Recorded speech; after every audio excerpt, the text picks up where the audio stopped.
चुनाव की कहानियां, चुनाव की कहानियां। ये कहानी है दिल्ली चुनाव कार्यालय से सेवानिवृत्त कर्मचारी बीडी की, जिनका ड्यूटी के प्रति समर्पण और निष्ठा सभी के लिए एक मिसाल है।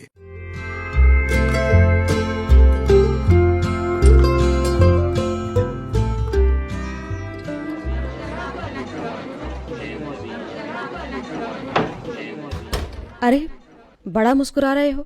इलेक्शन अफसर के कमरे में घुसते हुए शर्मा साहब ने कहा।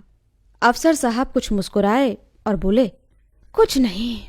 आते ही बीडी जी के हाथ की चाय पीने की इतनी खराब आदत लग चुकी है कि किसी और के हाथ की चाय अच्छी नहीं लगती, और अपनी धुन में कई बार मैं उनको आवाज ही लगाता रहता हूँ, और फिर एहसास होता है अपनी बेवकूफ़ी का और अपनी जाती यादाश्त का।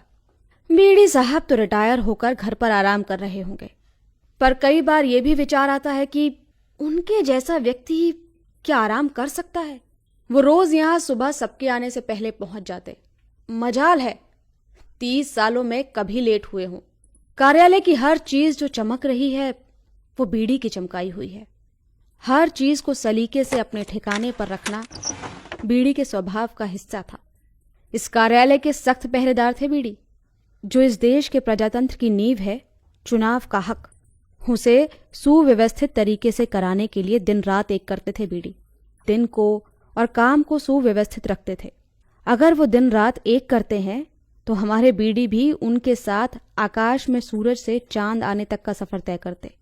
पिछले 30 सालों में अफसर तो 8 बदल चुके हैं, पर हमारे बीडी वही रहे। हर अफसर को समझते, उनका ख्याल रखते।